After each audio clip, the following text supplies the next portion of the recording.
Nas brumas de um tempo onde impérios se erguiam e novos mundos eram desvelados com assombro e cobiça, uma voz ecoou, não com o clangor das espadas, mas com a força serena da palavra e da fé.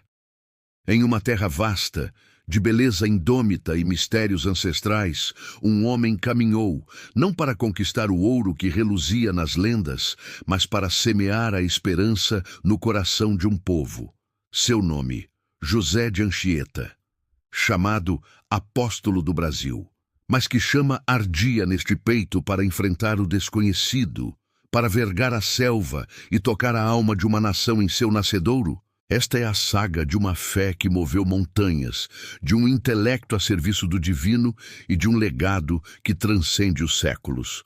Nascido em Tenerife, nas Ilhas Canárias, no ano da graça de 1534, José de Anchieta Llarena trazia no sangue a nobreza castelhana e a resiliência basca.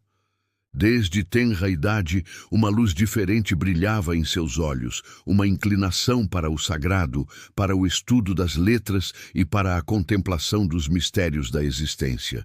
A Europa fervilhava com o Renascimento e a Reforma, mas era o chamado da Companhia de Jesus, recém-fundada e vibrante em seu ardor missionário, que seduziu o jovem Anchieta. Em Coimbra, Portugal, aprofundou-se nos estudos clássicos, na filosofia e na teologia, mas seu corpo, frágil, já dava sinais de uma saúde que seria testada ao limite. Contudo, onde a carne hesitava, o espírito se agigantava, forjando uma determinação que o levaria aos confins do mundo. O ano de 1553 marcou o início de sua odisseia.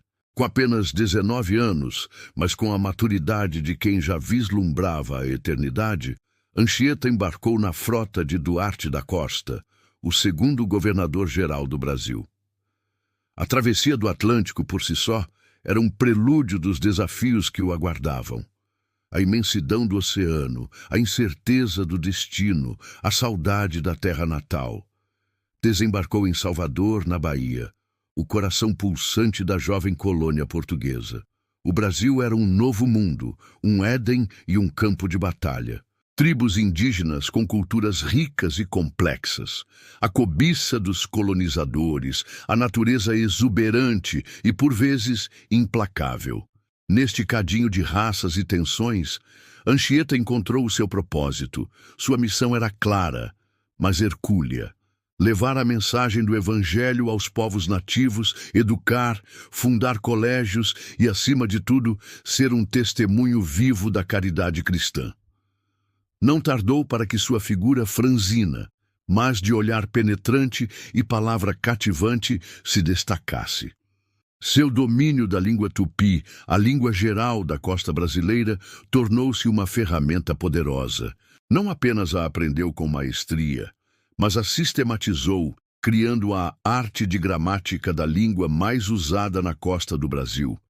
Um marco linguístico e etnográfico que abriu portas para o entendimento mútuo, ainda que em um contexto de dominação colonial. Anchieta via na língua a chave para a alma, o veículo para a catequese, mas também para a compreensão de um universo cultural distinto. Em 1554, junto a Manuel da Nóbrega e outros jesuítas, participou da fundação de um modesto colégio em Piratininga, um planalto de clima mais ameno e habitado pelos índios guaianás. Ali, sob um céu de anil e entre paredes de taipa, nascia o embrião daquela que viria a ser a maior metrópole do hemisfério sul, São Paulo. Anchieta não foi apenas um espectador, mas um arquiteto deste início, ensinando latim aos índios e aos filhos dos colonos, escrevendo peças teatrais que mesclavam temas religiosos com a cultura local, os famosos autos, que eram encenados para instruir e converter. Seu teatro era uma catequese viva, uma pedagogia da fé que dialogava com o imaginário indígena, utilizando a música, a dança e a representação para transmitir os dogmas cristãos. A vida de Anchieta foi uma peregrinação constante, um caminhar incansável pelas veredas do Brasil colônia, De São Vicente a Salvador, do Rio de Janeiro ao Espírito Santo, sua presença era sinônimo de mediação e esperança. Em Iperóig, atual Ubatuba, em 1563, ofereceu-se como refém aos índios tamoios, que ameaçavam a estabilidade da colônia, permanecendo meses em cativeiro. Foi ali, em meio à solidão e ao perigo iminente, que sua fé se tornou poesia. Sem papel ou pena, compôs nas areias da praia o poema à Virgem, um monumental hino de louvor mariano com quase 6.000 versos, memorizando-os para transcrevê-los mais tarde. Este ato de devoção e criação em condições extremas revela a profundidade de sua espiritualidade e a força de sua vocação. Contudo, a figura de Anchieta não está isenta das complexidades e contradições de seu tempo. A evangelização, por mais que buscasse a salvação das almas, estava inserida no projeto colonial português, que impunha novas estruturas sociais, culturais e religiosas aos povos originários. Anchieta, embora muitas vezes defensor dos indígenas contra os abusos dos colonos, também via a conversão como um caminho único e necessário, participando de esforços de pacificação que, em última instância, serviam aos interesses da coroa. É preciso olhar para sua obra com a lente da história, reconhecendo sua humanidade, suas virtudes heróicas, mas também as sombras de uma era de profundas transformações e conflitos. Os anos se passaram, marcados por um trabalho incessante. Fundou aldeamentos, catequizou, escreveu cartas que são verdadeiros documentos históricos, descrevendo a fauna, a flora, os costumes dos nativos.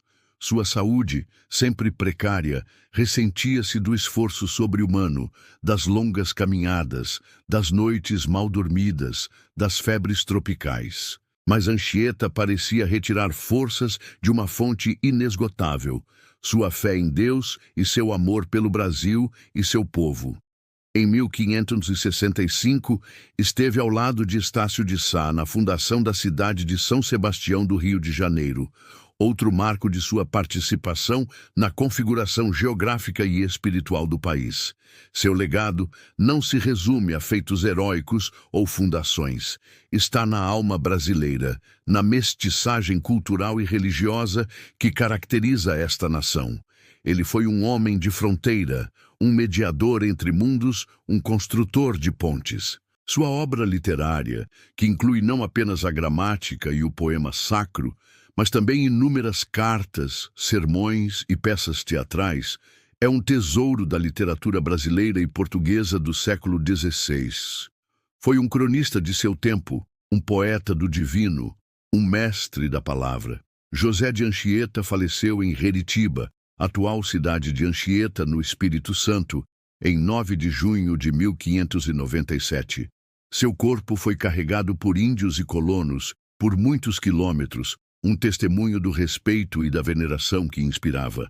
A fama de sua santidade começou a se espalhar ainda em vida. Relatos de curas, profecias e um ardor missionário que não conhecia limites alimentaram a devoção popular. O processo de sua canonização foi longo, atravessando séculos de testemunhos e análises.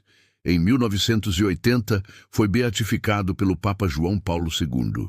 E, finalmente, em 3 de abril de 2014, o Papa Francisco, também ele um jesuíta vindo do Novo Mundo, inscreveu José de Anchieta no livro dos Santos da Igreja Católica, uma canonização equivalente, que dispensou a comprovação de um novo milagre, reconhecendo a solidez de seu culto e a exemplaridade de sua vida. A história de São José de Anchieta é um espelho onde se refletem as virtudes da perseverança, da fé inquebrantável, da dedicação ao próximo e do amor pela sabedoria. Ele foi um homem que, em meio às trevas da incerteza e aos desafios de um mundo em formação, escolheu ser luz. Uma luz que não se apagou com sua morte, mas que continua a brilhar, inspirando gerações a buscar um ideal maior, a construir pontes de diálogo e a semear a paz. Sua jornada nos recorda que a verdadeira grandeza não reside no poder terreno, mas na capacidade de servir e de amar sem medida, deixando um rastro de bem que o tempo não consegue apagar. Ele é verdadeiramente o apóstolo do Brasil, um farol de santidade cujos raios ainda hoje iluminam os caminhos da nação que ajudou a moldar. A trajetória de São José de Anchieta é um convite à reflexão profunda sobre o poder transformador da fé e da dedicação a um propósito maior. Sua vida, entrelaçada com o nascimento do Brasil, nos desafia a olhar para nossa própria jornada e questionar: qual o legado que estamos construindo? Que sementes de esperança, amor e serviço estamos plantando para as futuras gerações? A história deste gigante da fé não é apenas uma relíquia do passado, mas uma chama viva que pode acender em nossos corações o desejo de fazer a diferença, de construir um mundo mais justo e fraterno. Permita que a luz de Anchieta ilumine seus passos. Compartilhe sua inspiradora história, aprofunde-se em seus escritos e descubra a força de uma vida entregue ao serviço. Que seu exemplo nos inspire a sermos, cada um a seu modo, apóstolos da esperança em nosso tempo.